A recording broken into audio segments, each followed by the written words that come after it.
दोस्तों जय हिंद। मैं हूं रवि शुक्ला और आप मेरे साथ देख रहे हैं the new Bharat. The new Bharat की तरफ से हम उम्मीद करते हैं आप जहां भी हैं स्वस्थ, मस्त और व्यस्त हैं। आज अक्षय तृतीया की शुभ अवसर पर भगवान परशुराम की कथा के साथ में हम एक बार पुनः उपस्थित हैं। आप सभी को अक्षय तृतीया की शुभकामनाओं के साथ मैं सीधे मंच पर आमंत्रित कर रहा हूं आदरणीय मैम लीना महले जी को। मैम आए और आज के इस कार्यक्रम को आगे बढ़ाएं। मैम स्वागत है आपका। नमस्कार, कैसे हैं रवि? आपके सभी दर्शकों को और अक्षय तृतीया है आज, तो सबको अक्षय तृतीया की बहुत बहुत बधाई। आज सिधे जी हमारे साथ नहीं जुड़ पा रहे हैं, लेकिन हम उनके बिना ही अब आरंभ करेंगे आज के कार्यक्रम का। तो पहले गणेश वंदना से आरंभ करते हैं। जी मैम। काय सूर्यकोटि समप्रभ निर्विघ्नं कुरु मे देव सर्वकार्येषु सर्वदा। और श्री कृष्ण के लिए त्वमादिदेवः पुरुषः पुराणः त्वमस्य विश्वस्य परं निधानं वेत्तासि वेद्यं च परं च धाम त्वया ततं विश्वमनंत रूप। सभी दर्शकों को राम राम। और हम आरंभ करेंगे। रवि भी हमारे साथ शायद थोड़ी देर के लिए नहीं जुड़ेंगे, तो लेकिन हम आगे चलते हैं। तो मित्रों, आज है अक्षय तृतीया का दिन, तो इसलिए हमने अपनी महाभारत की कथा में से थोड़ा सा एक अलग ये कथानक चुना, परशुराम जी की कथा का। मित्रों, अक्षय तृतीया का हमारे देश में बहुत महत्व है। ऐसा माना जाता है कि 3.5 मुहूर्त होते हैं, जो कि मतलब पूरे वर्ष में ऐसे 3 दिन और 1 दिन का आधा मुहूर्त माना जाता है। ये 4 दिन ऐसे होते हैं जब आपको किसी भी शुभ काम के लिए अलग से मुहूर्त नहीं देखना पड़ता है। उस दिन आप कभी भी कोई भी अच्छा काम उठाओ और करो, वो उसका फल अच्छा ही मिलेगा। और विशेषकर अगर वो अक्षय तृतीया का दिन है तो ये माना जाता है कि उस दिन आपके हर अच्छे काम का आपको जो फल मिलेगा वो दुगुना तिगुना होकर के मिलेगा। थोड़ी सी ज्योतिषीय घटना मैं बता दूं कि अक्षय तृतीया के दिन सूर्य जो हैं वो मेष राशि में चलते हैं, यानी कि ये कहा जाता है कि वो अपने सबसे उच्च स्थान से वो चलते हैं और महीने भर वो मेष राशि में अपने उच्चतम अवस्था में रहेंगे, तो वो हर एक को अच्छा फल देते हैं। अक्षय तृतीया के साथ एक बात, 2-3 बातें और जुड़ी हैं। उसमें सबसे पहली बात यह है कि इसी दिन भगवान परशुराम का जन्म हुआ था, तो इसे परशुराम जयंती के रूप में भी मनाया जाता है। इसीलिए आज हम परशुराम की कथा पर भी आएंगे। लेकिन इसके साथ 2 बातें और जुड़ी हैं अक्षय तृतीया के साथ, बल्कि कई बातें मैं तो कहूंगी। पहली एक ये कथा जुड़ती है कि जब भगीरथ ने गंगा को स्वर्ग से उतारा और फिर गंगा आई, उसे शिव जी ने अपने जटाओं पर धारण किया। फिर वहां से उसकी बड़ी धीरी छोटी सी धार को जटा से बहने दिया और फिर वो बहते बहते आगे जब आई ऋषिकेश तक पहुंची, तो वहां से आगे भगीरथ ने उससे कहा कि हे गंगा मैया, अब यहाँ से मैं आपको रास्ता दिखा करके ले चलता हूँ, क्योंकि हमें वहां जाना है जहां मेरे पूर्वज प्रतीक्षा कर रहे हैं आपकी कि आप आएंगे और उन्हें मुक्ति दिलाएंगे, क्योंकि वो भस्म होकर के पड़े हुए हैं कपिल मुनि के क्रोध से, और उनके भस्म पर जब आप जल सिंचन करेंगी तभी उन्हें मुक्ति मिलेगी। तो इस तरह से भगीरथ ने गंगा जी को, जो कि ऋषिकेश से लेकर के गंगा सागर यानी कलकत्ता में जो गंगा सागर तीर्थ है वहां तक भगीरथ उनको रास्ता दिखाते हुए ले चला। और जब गंगा जी के स्पर्श से जब 60,000 सगर पुत्रों का उद्धार हुआ, तो वो दिन ये कहा जाता है कि अक्षय तृतीया का दिन था। दूसरा ये माना जाता है कि जब ब्रह्मा जी ने सृष्टि का आरंभ किया तो वो दिन भी अक्षय तृतीया का दिन था। और जैसा कि मैंने बताया, परशुराम जी का जन्म भी इसी दिन हुआ था, इसीलिए हम उनकी कथा भी कहेंगे। पर एक चौथी बात भी इस अक्षय तृतीया के साथ जुड़ी है, वो ये है कि हमारा कृषि प्रधान देश है। तो बाकी जगहों की बात मुझे नहीं पता, लेकिन हमारे यहाँ महाराष्ट्र में एक ये रिवाज है कि इसे हम अखाड़ी कहते हैं, अखाड़ी यानी तो ये जो अक्षय तृतीया का जो दिन होता है, इस दिन हम खेतों की पूजा वगैरह करते हैं।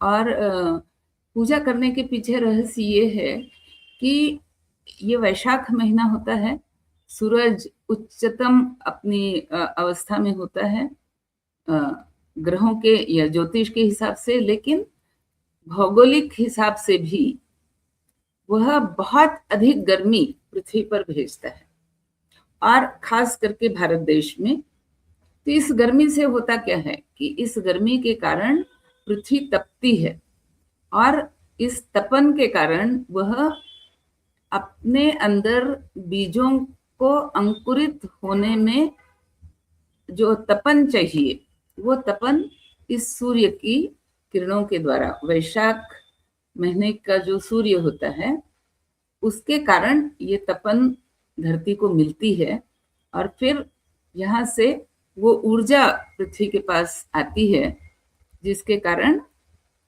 आगे जब बारिश होगी और बीज बोए जाएंगे तो उन बीजों को अंकुरित करने के लिए जो आवश्यक ऊर्जा चाहिए वो पृथ्वी के पास इसी वैशाख और ज्येष्ठ मास के सूर्य के कारण आती है। तो ये तो हुआ सूर्य से संबंधित या आषाढ़ से संबंधित। ये माना जाता है कि इस दिन अगर आप विष्णु और लक्ष्मी की पूजा करो तो आपके धन की भी वृद्धि होती है। और जो हमने कथा सुनी महाभारत में कि जब युधिष्ठिर और सारे पांडव उन्हें वनवास जब मिला तो द्रौपदी के साथ युधिष्ठिर ने सूर्य की आराधना की, और सूर्य ने जो अक्षय पात्र दिया तो उस अक्षय पात्र में भी उसी सूरज की गर्मी का प्रभाव है। तो चलो ये सारा तो हो गया। अब आते हैं परशुराम जी पर। तो इतना हम मुझे लगता है कि भारत के सभी दर्शक जो हैं वो इतनी बात को जानते हैं कि परशुराम जी को विष्णु का अवतार कहा जाता है, और ये छठा अवतार है। 7वां अवतार हुए राम, 8वें हुए कृष्ण। तो अब हमने कुछ समय पहले विश्वामित्र की कथा सुनी थी। तो विश्वामित्र की कथा में हमने क्या देखा था कि विश्वामित्र की जो माता हैं, वह माता और उनकी बहन सत्यवती, दोनों को ही एक साथ सत्यवती के जो पति हैं वे एक अभिमंत्रित लड्डू देते हैं खाने के लिए, और सत्यवती से कहते हैं कि ये लड्डू तुम खाना, इसके प्रसाद से तुम्हें एक अति श्रेष्ठ विद्वान ब्राह्मण तुम्हें पुत्र के रूप में प्राप्त होगा। और ये दूसरा लड्डू तुम्हारी माता जी के लिए है जो कि क्षत्रिय हैं, गाधी नरेश जो है, गाधी नाम के जो नरेश हैं कुशीनगर के, उनकी वो पत्नी है, उन्हें संतति चाहिए राज्य को आगे चलाने के लिए, तो ये जो दूसरा लड्डू है ये अपनी माता को देना, इसमें क्षात्र धर्म के गुण भरे हुए हैं, तो उनका जो पुत्र होगा वो महापराक्रमी एक क्षत्रिय राजा होगा। लेकिन माँ को लगता है कि अब है तो मेरे दामाद, और दोनों के लिए उन्होंने लड्डू दिए हैं प्रसाद के रूप में, लेकिन हो ना हो अपनी पत्नी के लिए तो उन्होंने पक्षपात करते हुए कुछ उसमें ज्यादा ही अच्छाइयाँ डाली होंगी। तो मैं क्या करती हूँ, उसका लड्डू मैं ले लेती हूँ, अपना लड्डू उसको दे देती हूँ। इस तरह से अदली बदली हो गई। ऋषि को पता चला, उन्होंने अपनी पत्नी से कहा कि देखो ये क्या कर दिया तुम्हारी माँ ने, ये तो बड़ी गड़बड़ हो गई। क्योंकि प्रसाद के रूप में जो आएगा, वो तुम्हारे लिए जो प्रसाद आएगा वो ब्राह्मणों के गुण लेकर के आएगा, ऐसी व्यवस्था मैंने की थी। और जो तुम्हारी माताजी के लिए जाएगा वो क्षत्रिय के गुण लेकर के आएगा। लेकिन अब माताजी ने चूंकि पलट दिया है, तो अब तुम्हारे यहाँ क्षत्रिय के गुण लेकर के पैदा होगा पुत्र, और तुम्हारी माताजी के यहाँ ब्राह्मण के गुण लेकर के पुत्र पैदा होगा। तो सत्यवती हाथ जोड़कर कहती है कि कुछ तो करिए, कोई उपाय बताइए, कोई उशाप या कोई उपाय, रास्ता।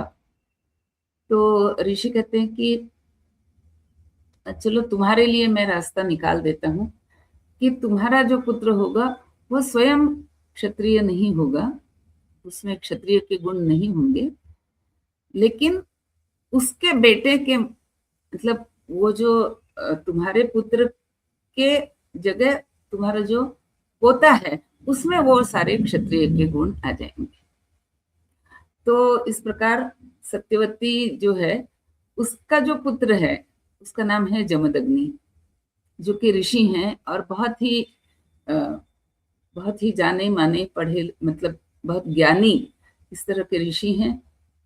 और चूंकि कुछ न कुछ तो क्षत्रिय का गुण आना ही था, तो वो बड़े क्रोधी ऋषि थे, ऐसा कहा जाता है। इधर सत्यवती की जो माँ है, उनका जो पुत्र हुआ वो हुए ऋषि विश्वामित्र, उनकी कथा हम सुन चुके हैं। तो ये जो जमदग्नि ऋषि थे, इनका विवाह होता है एक उनकी पत्नी का नाम रेणुका है, और रेणुका के जो 5 पुत्र होते हैं उनमें सबसे छोटा है परशुराम। और यही वो परशुराम है जो अपने जो एक कहा जाए कि क्षत्रिय गुण लेकर के तुम्हारा पुत्र होगा, ये जो कहा गया था सत्यवती को, और वो पुत्र की जगह वो पोते पे चला गया था, तो वो क्षत्रिय वाले गुण सारे परशुराम के पास आते हैं। और तो बचपन से ही सबको पता चल जाता है कि अरे इसमें तो क्षत्रिय गुणों की भरमार है। तो उसके पिता को बड़ा चिंता होती है कि कहीं ऐसा ना हो कि ये वेद शास्त्र ये सारा भूल ही जाए। तो वो उसको काफी स्वयं ही उसकी शिक्षा की देखभाल करते हैं, और वे उससे कहते हैं कि जो ब्राह्मण के लिए जो सीखना आवश्यक है, ज्ञान आवश्यक है, वो तो मैंने तुम्हें दे दिया, और तुम वेद शास्त्रों में पारंगत हो गए, लेकिन तुम्हारे भीतर क्षत्रिय के गुण भी हैं, तो तुम उस विद्या में भी पारंगत हो जाओ, और इसके लिए तुम भगवान शिव की आराधना करो। तो इस प्रकार परशुराम ने भगवान शिव की आराधना करी, और फिर शिव जी ने उन्हें सारे शस्त्र अस्त्रों का ज्ञान दिया, ऐसा कहा जाता है। और वैसे भी परशुराम को विष्णु का अवतार भी कहा जाता है।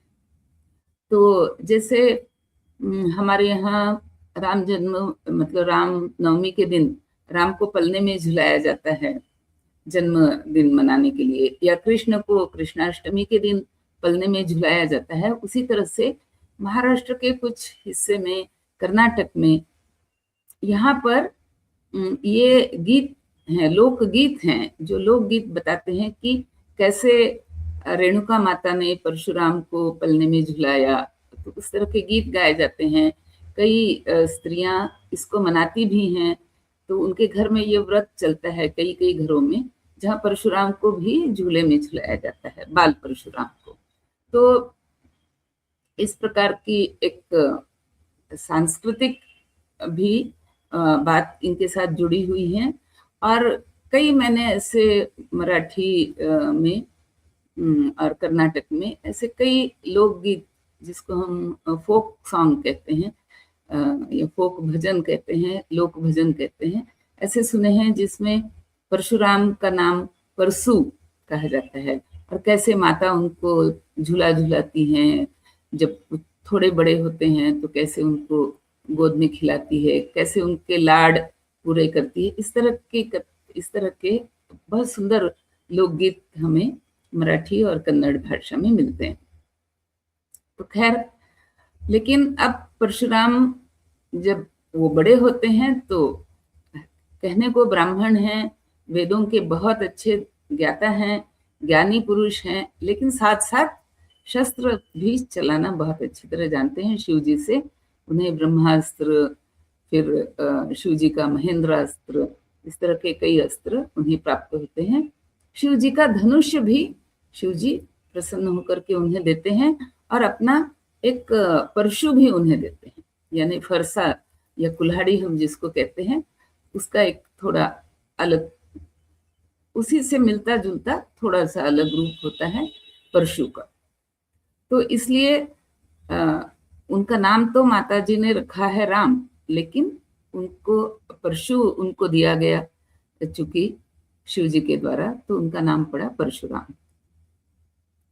तो ये इस तरह से परशुराम और उनके बड़े 4 भाई और उनके पिता माता, ये सारे अपने मतलब गुरुकुल में पिता के पास रह के अपने व्यवहार कर रहे हैं। तो कभी ऐसा भी होता है कि बच्चे हैं, युवा हैं, तो वो इधर उधर कहीं निकल जाते हैं, कहीं तपस्या करने में लग जाते हैं, कहीं कोई किसी गुरु के पास चला जाता है।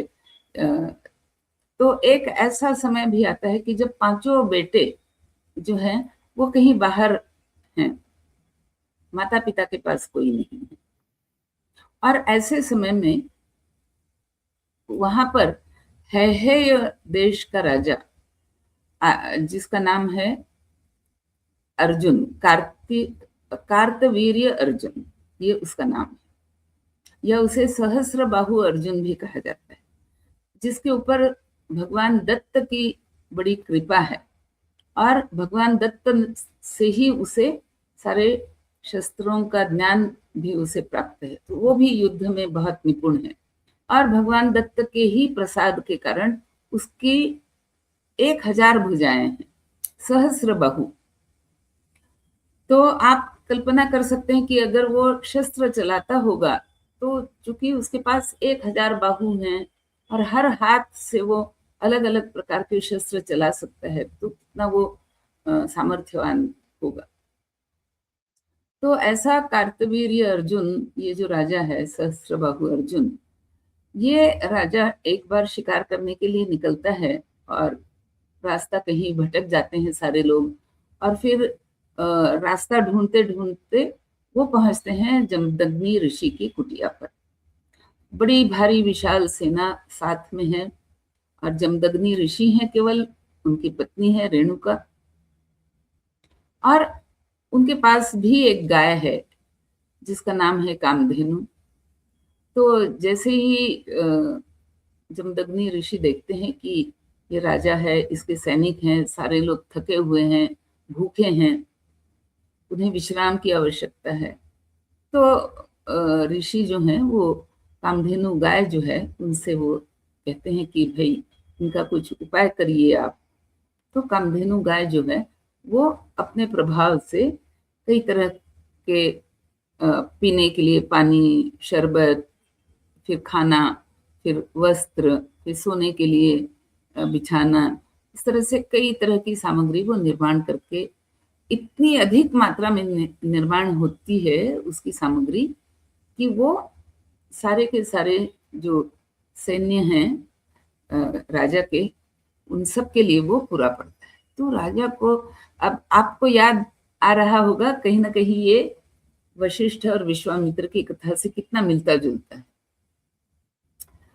तो अब राजा जो है वो जिद पे आ जाता है कि भाई आपकी ये गाय आपके पास किस काम की, आप इसे मुझे दे दें, और मैं राजा हूँ तो मेरा हक है कि मैं जो भी चीज चाहूं ले लूं। तो जमदग्नि बताते हैं कि देखो, तुम राजा हो ये सही है, लेकिन दो बातें हैं। पहली बात कि मेरा जो गुरुकुल है, मेरा जो आश्रम है, वो तुम्हारे राज्य का हिस्सा नहीं।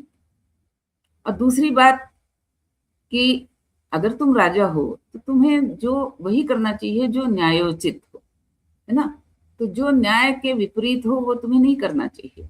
और ये अगर मेरी गाय है और मैं इसे देने से मना कर रहा हूँ, तो इसके लिए जिद ना करना ये भी तुम्हारे लिए आवश्यक है। तो तुम ये जिद छोड़ो। लेकिन राजा है, मानता नहीं है, और वो सैनिकों से कहता है कि गाय को हाँक करके ले चलो। तो सैनिक जो है वो गाय को हाँक करके ले जाने लगते हैं, चले भी जाते हैं। तो इतने में होता यह है कि परशुराम जो हैं वो लौट के आते हैं। तो माता पिता दोनों उदास चिंतित बैठे हैं। तो पता चलता है कि ऐसा हुआ है, और कार्तिवीर्य राजा जो है उसके सैनिक गाय को हाँक करके ले गए हैं और वो अपने राज्य की तरफ जा रहे हैं। तो परशुराम जो है, अब देखिए राजा है, उसके सैनिक हैं, घोड़े पर हैं, राजा रथ पर है, वो तो काफी वेग से जा रहे होंगे। लेकिन परशुराम के पास भी ऐसा, उनके पास भी ज्ञान है जिसके कारण वे स्वयं जमीन पर चलते हुए ही, लेकिन बहुत तेजी से, मतलब रथ से अधिक गति से वो जा सकते हैं। तो वो चलते हुए राजा का पीछा करते हैं और राजा को पकड़ते हैं, गाय को देखते हैं तो सारे सैनिकों पर आक्रमण करते हैं। राजा को बड़ा आश्चर्य होता है कि ये अकेला आदमी कैसे मेरे इतने सारे सैनिकों के साथ युद्ध कर रहा है, और उसे पता नहीं कि ये कौन है। लेकिन वो चूंकि राजा है, उसके सैनिकों पर आक्रमण हो रहा है, तो वो भी युद्ध में कूद जाता है। और देखते देखते परशुराम उसके सारे मतलब परशुराम भी उसके साथ जब युद्ध करते हैं तो देखते देखते उसे परास्त करते हैं। उस और अपने एक जो उनका फरसा है, परशु है, उस परशु का उपयोग करते हुए उस राजा के एक एक करके सारे हाथ, 1000 जो उसके हाथ हैं, बाहु हैं, उन्हें काट काट देते हैं। तो जो वो भीषण रक्त स्त्राव होता है उसमें राजा की मृत्यु हो जाती है। जैसे ही राजा की मृत्यु हो जाती है तो सारे सैनिक भाग निकलते हैं, परशुराम अपनी गाय को लेकर के वापस आते हैं। अब यहाँ बात तो आई गई हो जाना चाहिए, लेकिन ये जो राजा है उसके जो पुत्र हैं वो कहते हैं ये कैसे हम मान लें कि हमारे पिता को इस तरह से कोई आकर के हत्या कर दे, और वो भी एक इकलौता ब्राह्मण जिसके बारे में कभी ना किसी ने सुना। वरना अगर कोई इस तरह का वीर है उसकी चर्चा तो होती रहती है हर जगह, तो हमने तो कभी इसके बारे में सुना नहीं। तो ये कौन है? और हो सकता है कि इसका तुक्का लग गया हो, और वो चाहे जो भी हो, पर गाय किसकी है? गाय है जमदग्नि ऋषि की। तो चलो इसका बदला लेते हैं जमदग्नि ऋषि से। और जो पूरी उस काल की जो समाज परंपरा है या सामाजिक व्यवस्था है ना, जिसमें इस तरह से ऋषियों को अपमानित करना या प्रताड़ित करना या उन्हें क्लेश पहुंचाना, ये राजा का धर्म नहीं है। लेकिन जो कार्तवीर्य अर्जुन है उसको अपनी शक्ति का इतना अधिक घमंड है कि वही घमंड उसके पुत्रों में भी आ गया है, और इसीलिए वो इस बात की परवाह नहीं करते हैं और वे जाकर के आक्रमण करते हैं ऋषि पर। और ऋषि अकेले ही हैं, परशुराम फिर कहीं गए हुए हैं, तो जमदग्नि का वध कर देते हैं सारे सैनिक।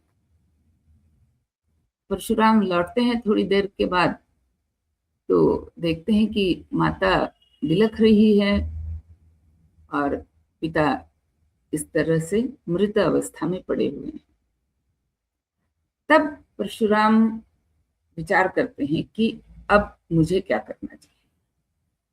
तो वो पहले तो ध्यान लगा करके पता लगाते हैं कि किसने मारा मेरे पिता को। तो ध्यान से उन्हें पता चलता है कि इनको मारने वाले तो वही जो कार्तवीर्य अर्जुन था, उसी के सारे वंश के लोग हैं। तो परशुराम को इतना क्रोध आता है कि अब देखो, क्रोध है ना, जो कि क्षत्रिय का लक्षण है, और क्षात्र तेज वो भी क्षत्रिय का लक्षण है, जो कि उस उनके जो दादा ने जो प्रसाद बनाया था लड्डू, उसका प्रभाव यहाँ पर कहीं न कहीं है। तो परशुराम को बड़ा क्रोध आता है और परशुराम निकल पड़ते हैं। और सारे जो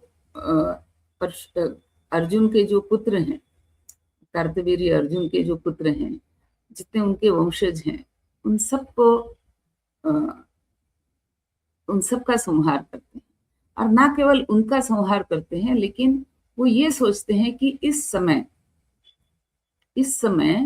पृथ्वी पर जो जो राजा राज कर रहे हैं, जो कि क्षत्रिय राजा हैं, उनमें से कौन से राजा ऐसे हैं जो कि न्याय प्रणाली पर, न्यायोचित व्यवस्था के अंतर्गत राज्य कर रहे हैं, और कौन है जो कि दुष्टता पूर्वक और अहंकार में भर करके राज्य कर रहे हैं। तो पता चलता है कि प्रायः सारे ही राजा बहुत ही अहंकार में भरे हुए हैं और अपनी प्रजा पर बहुत अधिक अत्याचार भी कर रहे हैं।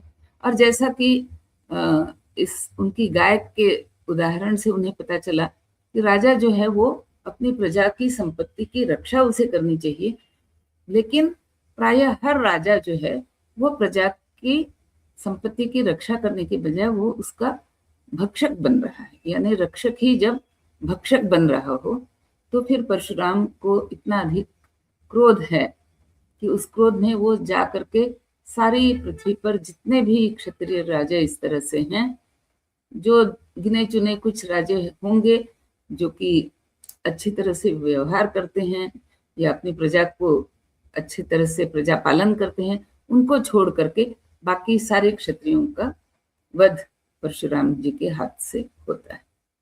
तो इसे कहते हैं कि परशुराम जी ने पूरी पृथ्वी को निक्षत्रिय कर दिया, यानी पूरी पृथ्वी से क्षत्रिय वंश को उन्होंने समाप्त किया। लेकिन वंश को समाप्त करना मतलब ऐसा भी नहीं कि पूरी की पूरी तरह से वंश समाप्त हो गया, कहीं ना कहीं उसके बीजांकुर बचे रहते हैं। और महिलाओं को ना मारने की भी एक व्यवस्था हमारे सनातन धर्म में बहुत ही अनादिकाल से कहें कि चली आ रही है। तो किसी भी महिला का तो उन्होंने वध किया नहीं।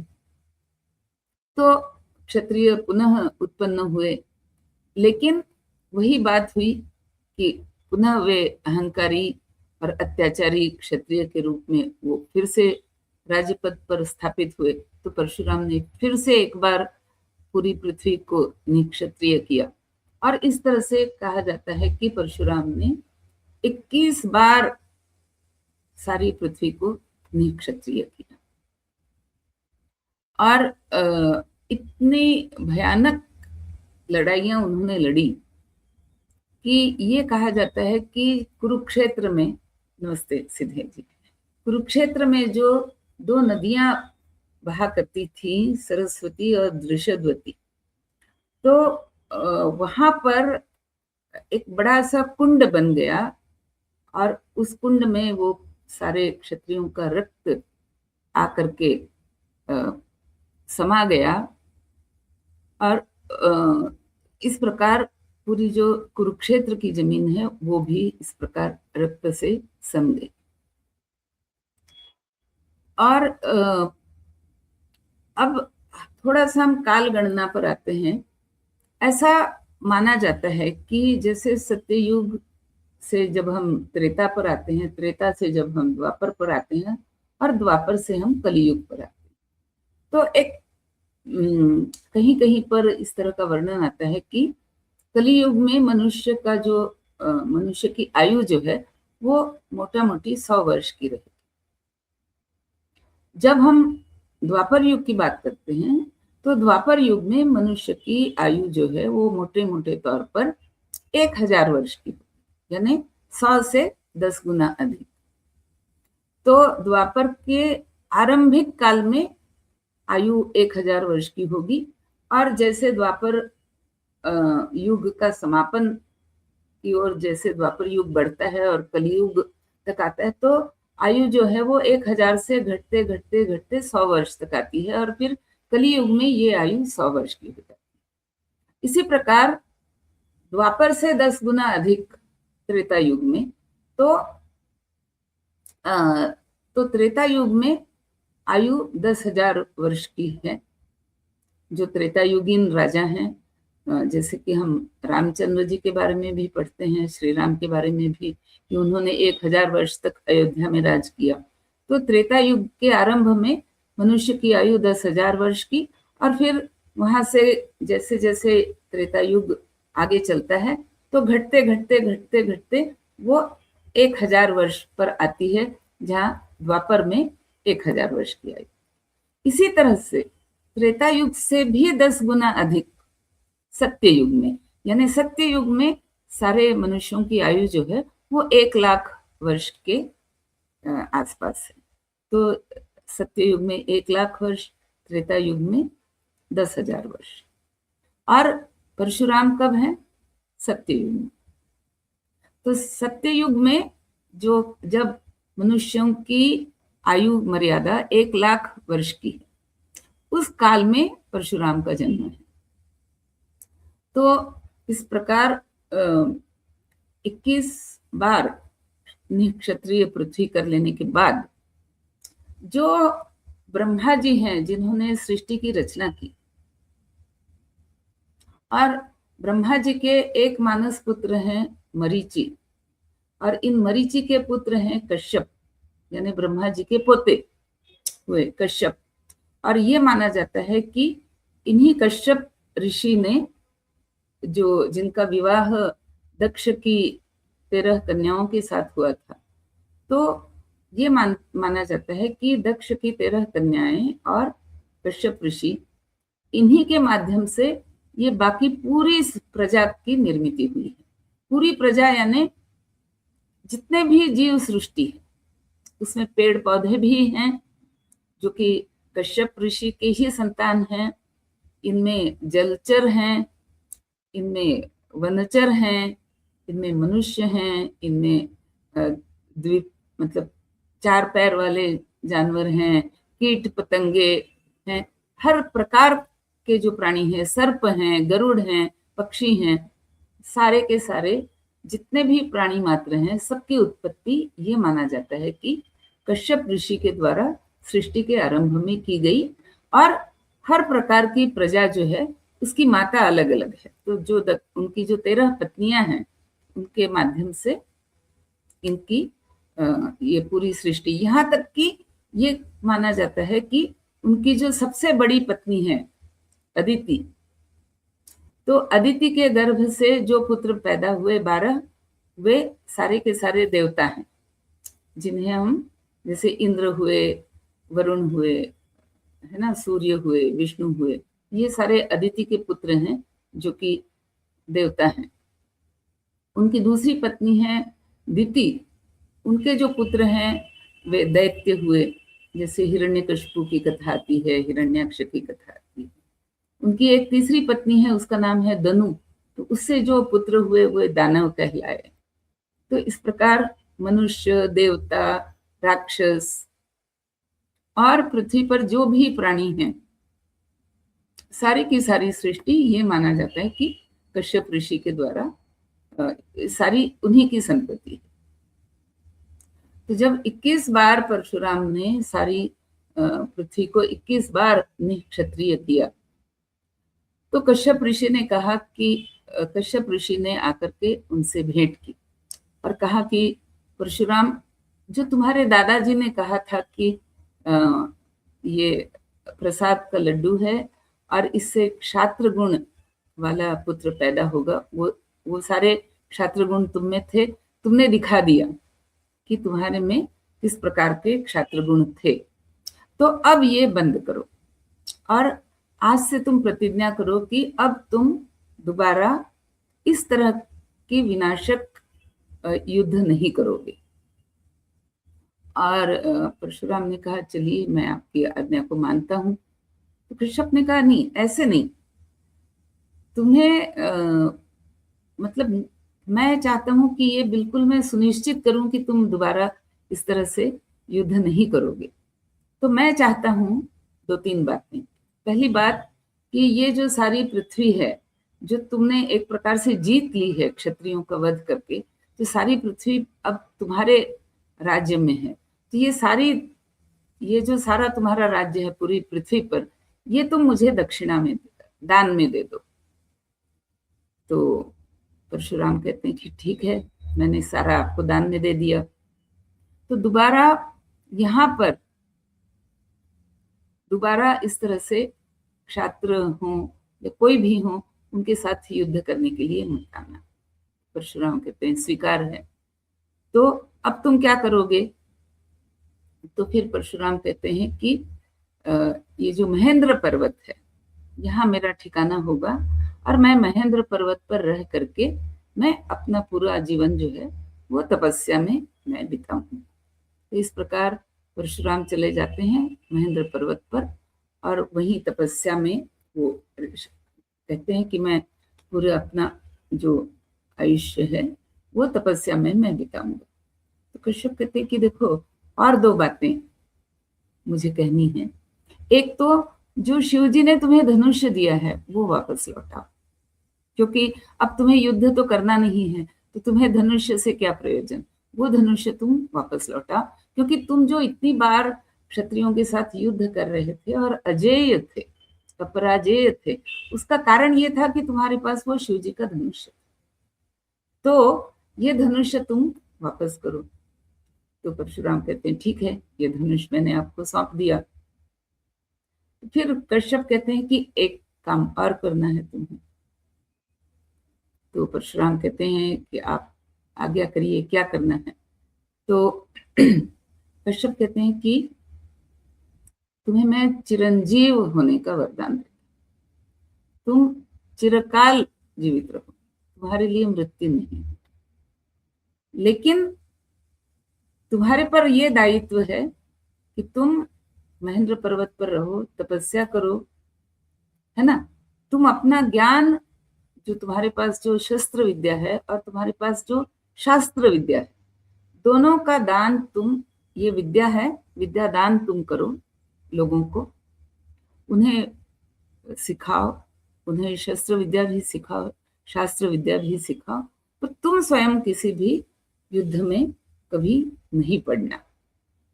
तो परशुराम कहते हैं ठीक है, स्वीकार्य है। तो इस प्रकार परशुराम जी जो हैं वो अपना शिव धनुष्य कश्यप ऋषि के पास सौंप करके वे महेंद्र पर्वत पर चले जाते हैं तपस्या करने। तो अब जो उन्होंने कश्यप से नहीं बताई बात, वो बात ये है कि जैसे उनके पास शिव जी का शिव धनुष्य था, वैसे ही शिव धनुष्य ही की तरह जिसमें यंत्र सामग्री बनी है इस तरह का, लेकिन उससे बहुत छोटी वर्जन जिसको हम कहेंगे, मतलब शिव धनुष्य तो बहुत विशाल था, लेकिन उसी की प्रतिकृति छोटे और छोटा होने के कारण अधिक इफेक्टिव, है ना, जो चलाने में अत्यंत सुगम, इस तरह का एक धनुष्य और उनके पास था, जो कि विष्णु का अवतार होने के कारण वो उनके पास था, और सुदर्शन चक्र भी उनके पास था। तो ये 2 शस्त्र अभी उनके पास बचे हैं, जो कि उन्होंने ना तो उन्होंने कश्यप से बताया कि ये 2 मेरे पास हैं, और परशु तो था ही, परशु भी। तो कश्यप ऋषि ने केवल देखा कि हाँ परशु है तो ठीक है, तुम ऋषि हो, अकेले रहने जा रहे हो, पर्वत पर रहोगे, तो परशु तुम्हें काम आएगा, लकड़ियां काटनी है, अपना बचाव करना है जंगली जानवरों से इत्यादि। पर कश्यप जी को इन्होंने नहीं बताया कि ये धनुष भी मेरे पास है, ये सुदर्शन चक्र भी मेरे पास है। तो इस प्रकार वे गए महेंद्र पर्वत पर। आज भी माना जाता है कि परशुराम जो है वो महेंद्र पर्वत पर रहते हैं, तपस्या करते हैं, चिरंजीवी हैं।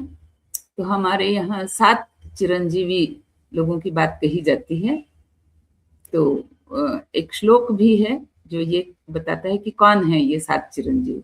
तो 7 चिरंजीवों में हम कहते हैं कि हनुमान जी चिरंजीव हैं, बलि राजा जो है जिनके कारण वामन अवतार हुआ वो बलि राजा चिरंजीव हैं, है ना। अश्वत्थामा चिरंजीव है, परशुराम जी चिरंजीव हैं, कृपाचार्य चिरंजीव हैं, हनुमान जी चिरंजीव हैं, विभीषण चिरंजीव है।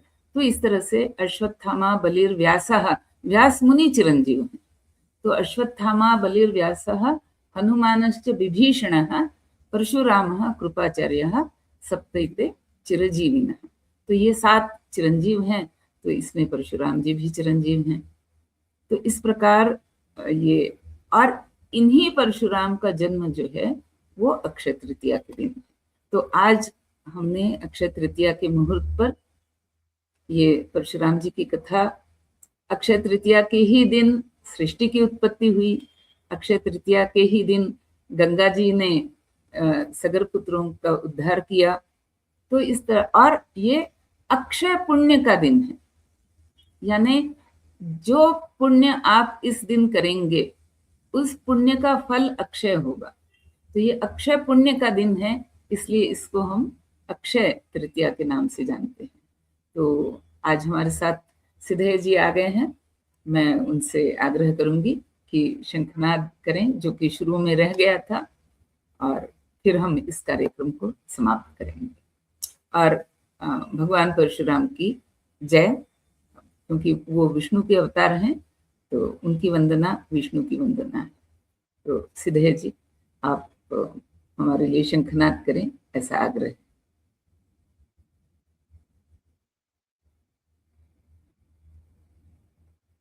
आपकी आवाज नहीं आ रही है, आप म्यूट हैं शायद,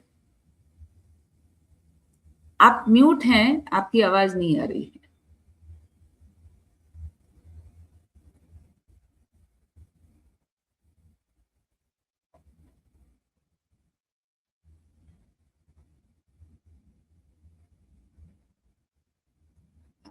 नहीं, अभी भी नहीं आ रही है। आपको अपना माइक शायद चेक करना पड़ेगा।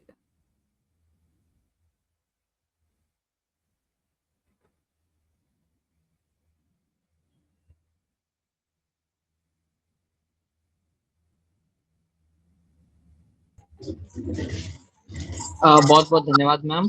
दरअसल सर के साथ में माइक की दिक्कत है, उनका माइक कनेक्ट नहीं हुआ है। तो मुझे लगता है कि आज की कथा के साथ में, जिस तरह से आपने आज की कथा हमारे बीच प्रस्तुत की, उस कथा के साथ में ही हम आज के इस कार्यक्रम का समापन करते हैं।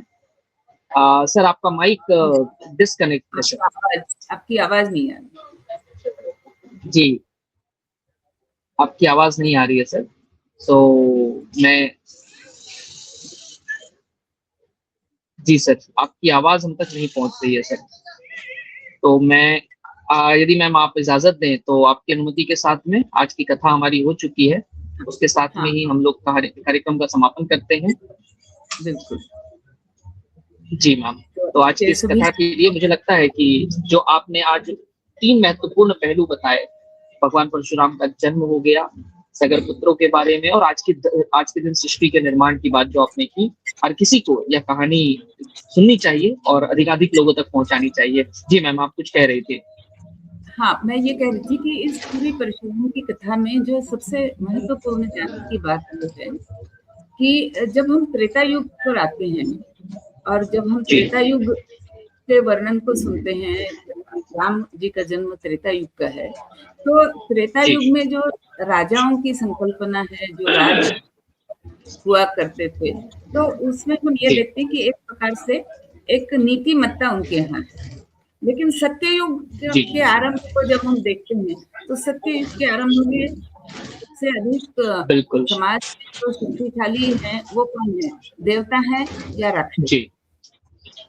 और जी जब राक्षसों का मतलब राक्षसों का जब सफाया किया जाता है या राक्षसों को जब उचित रूप में सजा मिलती है या जो भी होता है, तो उसके बाद फिर धीरे-धीरे समाज में राजा की व्यवस्था आने लगती है। लेकिन ये बिल्कुल जो राजा भी हैं, ये राजा बिल्कुल भी कहीं न कहीं उन राक्षसों से प्रभावित हैं, ऐसा लगता है। तो उनमें वो राक्षसी गुण बिल्कुल हैं, के कारण वे अहंकारी हैं या जी प्रजा पर अत्याचार करने वाले हैं। तो और जैसा कि हमने अर्जुन, जी जो कामदेव अर्जुन था, उसके उदाहरण में देखा कि अगर उसे लगता है कि ऋषि की गाय जी है और ये मेरे पास होनी चाहिए, तो वो उसको उठा करके ले जाता है, जरा भी जी उसे सोच नहीं है। करेक्ट तो इस तरह के राजा जो हैं, जी इस तरह का एक समाज में एक वर्ग बन गया है, जो केवल अपने शक्ति के बल पर समाज में अत्याचार करता हो, लूट-पाट मचाता हो, तो ऐसे जी लोगों का वध जो किया है परशुराम ने बार-बार, तो ये कहीं न कहीं हमें बिल्कुल आगे कृष्ण भगवान जी कहते हैं कि यदा यदा ही धर्मस्य बिल्कुल ग्लानिर्भवति भारत, इसको हमें स्मरण दिलाता है। तो आपके सभी जी और दर्शकों मुझे को लगता है सर का माइक शुरू हो गया है।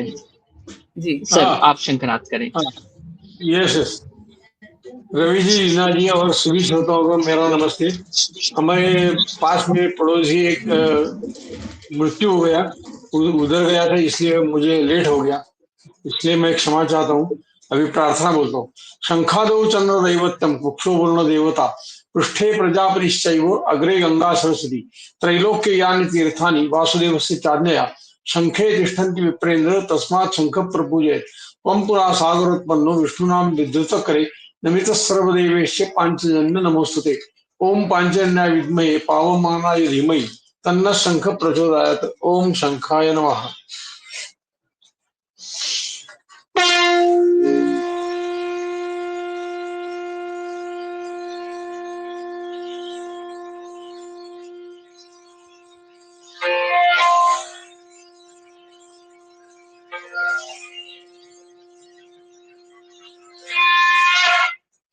आज का जो श्लोक है वो हम जो सूर्य की उपासना करते हैं, ओम भूर्भुवः स्वः तत्सवितुर्वरेण्यं भर्गो देवस्य धीमहि धियो यो न प्रचोदयात्।